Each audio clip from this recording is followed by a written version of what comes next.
गंगा। पूरब, ए जे देखो, जब हमारा नया घर होगा ना तो हम भी अपने गुसलखाने में लेट कर नहाने वाली बाल्टी लगाएंगे। देखो तो सही कितनी सुंदर है। बहुत पैसे आ गए हैं तुम्हारे पास, जब पैसे होंगे तब बात करेंगे। होंगे ना। छोड़ो, मैं तुमसे ये कहने आया हूँ कि सामान बांध लो। क्यों? देखो, धीरज और पायल अपने हनीमून के लिए नौलाना जा रहे हैं, सीमा भी उनके साथ जा रही है। मैं सोच रहा था कि ये लोग इस तरह पहली बार घर से जा रहे हैं, हमें भी उनके साथ चलना चाहिए, और अच्छा है ना, हमारा भी मन बहल जाएगा। ज्यादा मन बहलाने की जरूरत नहीं है, कपाड़ी आने वाला पैसे लेकर। तो अरे तुम्हारे कुछ अकल वकल है कि नहीं? जब कपाड़िया पैसे लेकर आएगा और हम लोग यहाँ पर नहीं होंगे तो सारी रकम मोहन के हत्थे लग जाएगी। और अगर हम लोग यहाँ पर होंगे तो किसी तरह बहला फुसला के बाबूजी से कुछ तो रकम ऐंठ लेंगे। फ्लैट लेना है कि नहीं? मैं यहाँ बैठी चीजें देख रही हूँ, पर्दा देख रही हूँ, सोफा देख रही हूँ, और तुम्हें लोनावला जाके भजन करने, फिर घंटी बजाते रह जाना जब लौट कर आओगे। कह दिया कि हम लोग चल रहे हैं। अरे तो कौन सा वचन दे दिया है, खुद ही मना कर देना। कह देना गंगा भाभी की तबीयत ठीक नहीं है। सुनो, वो लोग समझदार है, अपनी देखभाल खुद कर सकते हैं। तुम अपनी फिक्र करो, अपनी फैमिली की फिक्र करो।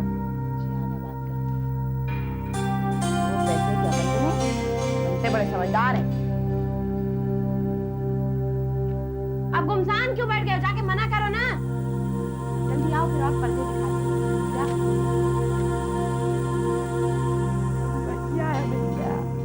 मैंने इनके लिए बात कर ली है, दिल्ली में भी और यहाँ भी। जब यहाँ अच्छा जॉब मिल सकता है तो फिर दिल्ली जाने की क्या जरूरत है? सर अब ये तो पुरुषोत्तम की मर्जी है, जहाँ भी वो जाना चाहे। देखो, मेरा एक बहुत अच्छा दोस्त है जिसका बहुत बड़ा बिजनेस है, वो अपनी फर्म में इन्हें मैनेजर लेने के लिए तैयार। बेसिक सैलरी 15,000 होगी और ये डीएटीए वगैरह मिलाकर 20-22 हजार की हो जाएगी।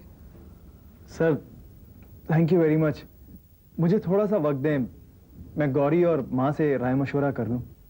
हाँ बेशक, टेक योर टाइम, कोई जल्दी नहीं है, दोनों जगह नौकरी पक्की है। सर मैं कैसे आपका शुक्रिया अदा करूं? मोहन, अब ये फॉर्मेलिटीज की कोई जरूरत नहीं है। Come on. अच्छा, मुझे तुमसे एक जरूरी बात करनी है।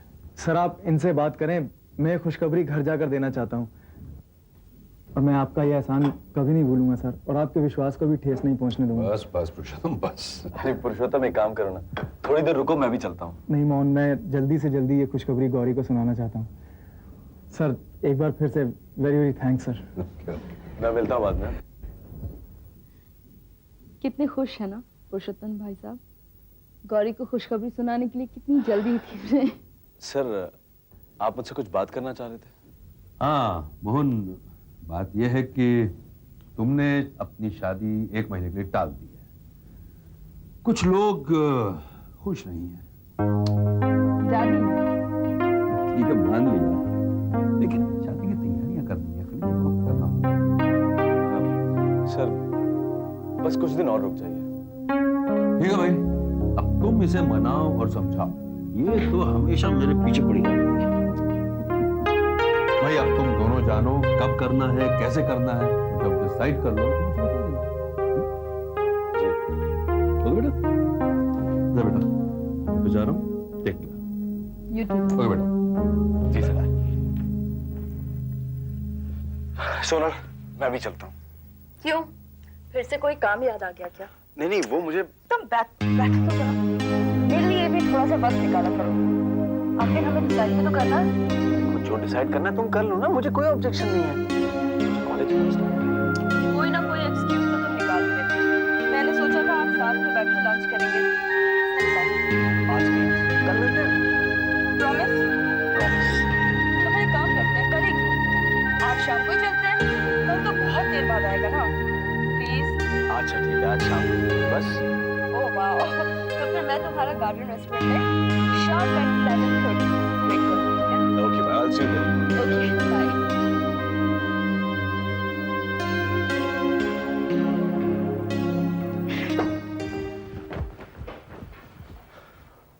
एक कमरा चेक करो, यहां तक कि बाथरूम भी। जाओ, गो फास्ट।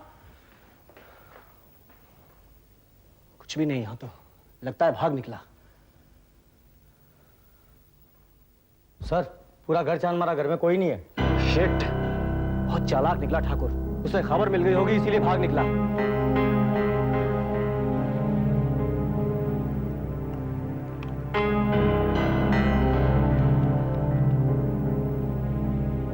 हेलो, इंस्पेक्टर राउत बोल रहा हूं। ठाकुर घर से भाग निकला है। उसकी तस्वीरें हर पुलिस स्टेशन में भिजवा दी जाए। हाँ हाँ भाई, और सुनो, airport, bus depot, railway station, हर जगह अलर्ट करा दिया जाए। उसे किसी भी हालत में मुंबई से बाहर निकलने का मौका नहीं मिलना चाहिए। I want him arrested at any cost. Is that clear? सुनो, तुम और तुम यहीं रुको, तुम मेरे साथ चलो। Come on.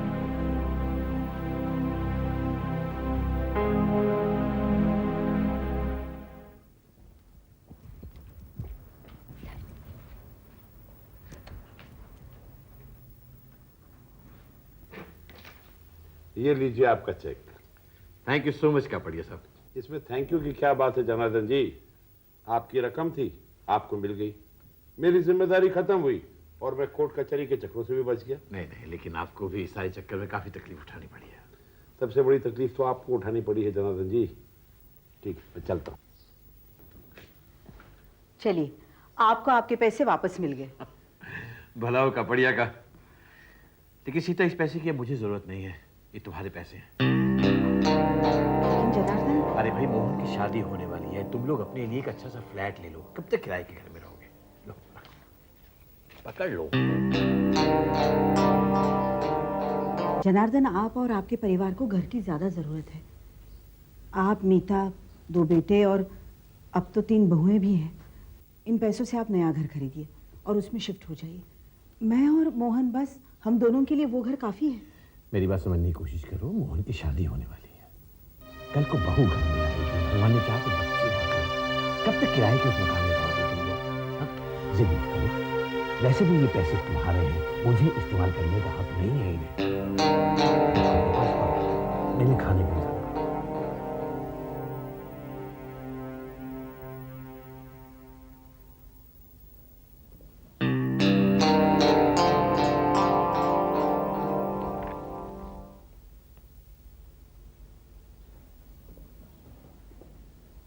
मालूम था मुझे, मालूम था। और देख लीजिए, आज सच्चाई सामने आ गई। हमसे ज्यादा चिंता आपको मोहन और सीता की है। क्या कहना चाहते हैं? वही कि उनको पैसे नहीं चाहिए, वो तो साफ इनकार कर दिया। लेकिन आप है कि आड़े हैं कि नहीं, आपको उन्हीं को पैसे दें।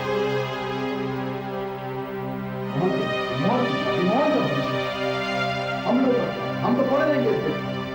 हम तो मैंने तो तुम्हें और मोहन को कहा था। मालूम नहीं कौन है क्या बात है। जबकि मैंने तुम्हारे साथ मोहन से कहीं ज्यादा वक्त गुजारा है, कहीं ज्यादा ख्याल किया। तो फिर कबाड़ी जो रकम देकर के उसके हकदार मोहन और सीता कैसे हो गए? अच्छा, और ये भूल गए कि उस मकान को बिकवाने में, मुझे इस पोजीशन में लाने में सबसे बड़ा हाथ तुम्हारा है।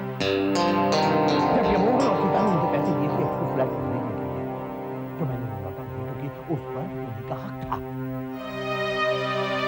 तुम समझते हो कि मैं मोहन को तुमसे ज्यादा सगा समझता हूं, जबकि वो मोहन था ना जिसने तुम्हें कोर्ट और कचहरी के चक्कर से बचाया, वरना तुम और रमाकांत दोनों अब तक जेल में सड़ रहे होते।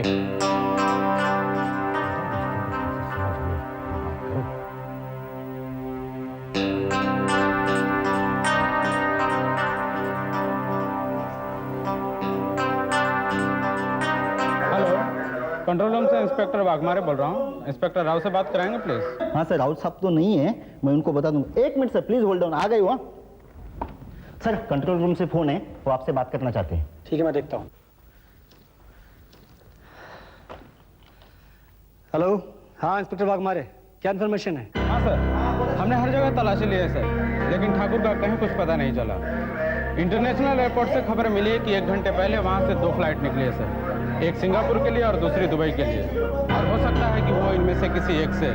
ओह नो। सुनो, तुम एक काम करो, ठाकुर की फोटो एयरपोर्ट अथॉरिटी इमिग्रेशन में भिजवा कर ये मालूम करने की कोशिश करो कि अगर वो निकल गया है तो उसका डेस्टिनेशन दुबई है या सिंगापुर।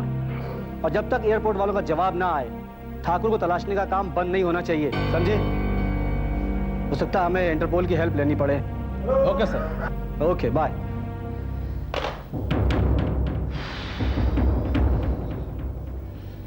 ठाकुर,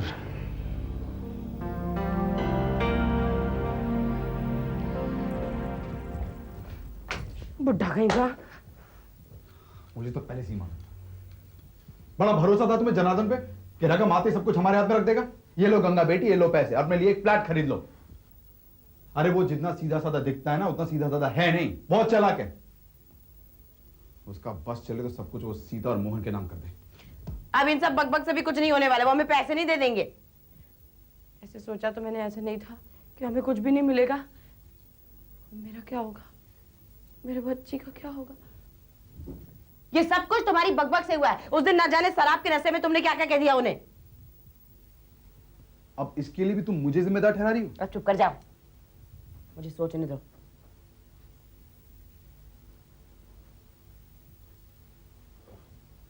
मैं अभी आती हूँ। अब कहाँ जा रही हो? वो धीरज की बड़ी माँ से बात करने। सीधा के पास? कोई जरूरत नहीं, सब एक जैसे हैं। कोई जरूरत नहीं किसी के सामने हाथ फैलाने की। अरे पूरब, मैं हाथ फैलाने थोड़ी जा रही हूँ स्टूपिड। मैं तो अपना हक मांगने जा रही हूँ। उनसे ज्यादा हमें पैसों की जरूरत है। कोई जरूरत नहीं, मैंने कहा ना कोई जरूरत नहीं।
नमस्ते बाद में कीजिए, पहले हमारे धनराज जी का पता लगाइए।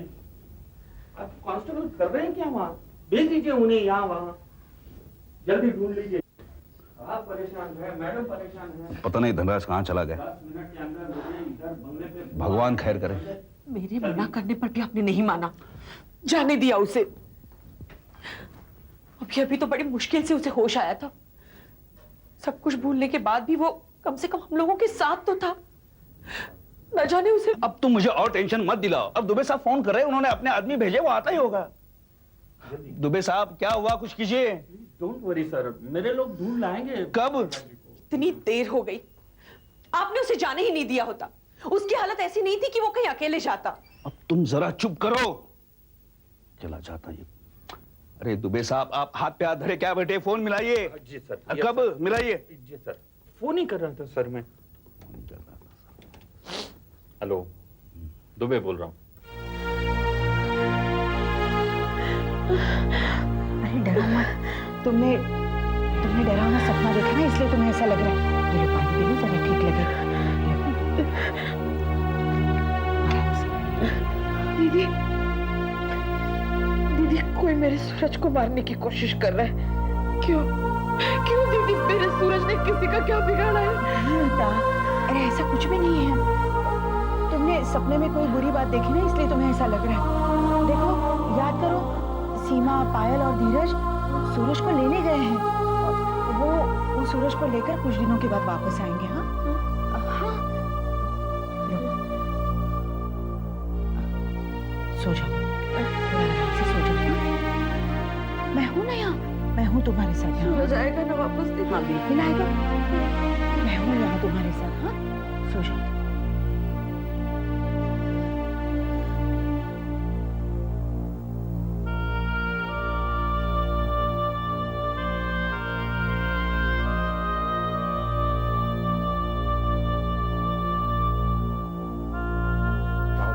धनराज बेटा, तुम आ गए?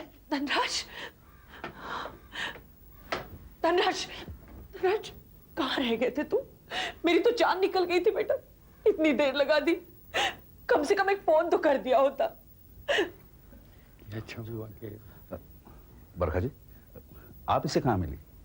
जी मार्केट में। हमारे दिमाग में तो अजीबोगरीब ख्याल आ रहे थे। मैंने भी इन्हें समझाया कि अकेले नहीं घूमना चाहिए, पर ये तो। तुम इसे छोड़ने यहाँ चली आई, उसके लिए धन्यवाद। आप ऐसा ना कहें। अच्छा, मुझे चलना चाहिए।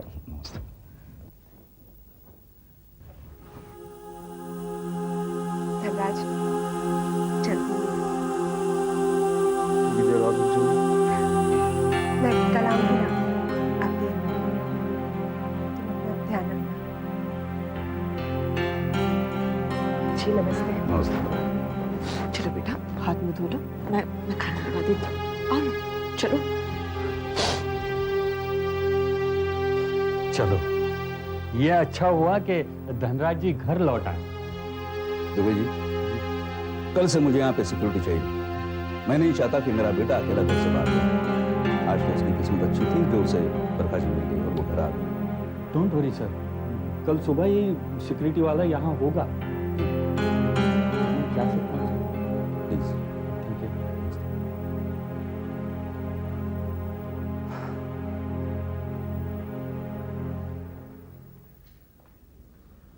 लो माँ।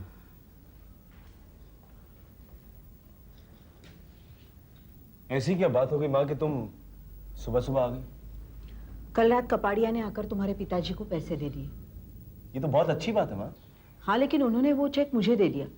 कहने लगे कि इसकी ज़्यादा ज़रूरत तुम्हें और मोहन को है, जबकि मैं ये चाहती हूँ कि वो इतने बड़े परिवार के लिए नया मकान खरीदें। लेकिन वो नहीं माने। कहने लगे कि मोहन की भी शादी होने वाली है, कितने दिन किराए के मकान में रहोगी। मैं तो चाहती हूँ कि वो ये रकम वापस ले लें। नहीं माँ, पिताजी ठीक कह रहे हैं। शादी के बाद हमारी भी जरूरतें बढ़ जाएंगी और हम लोग भी कब तक इस किराए के मकान में रहते हैं। तुम ये पैसे रखो।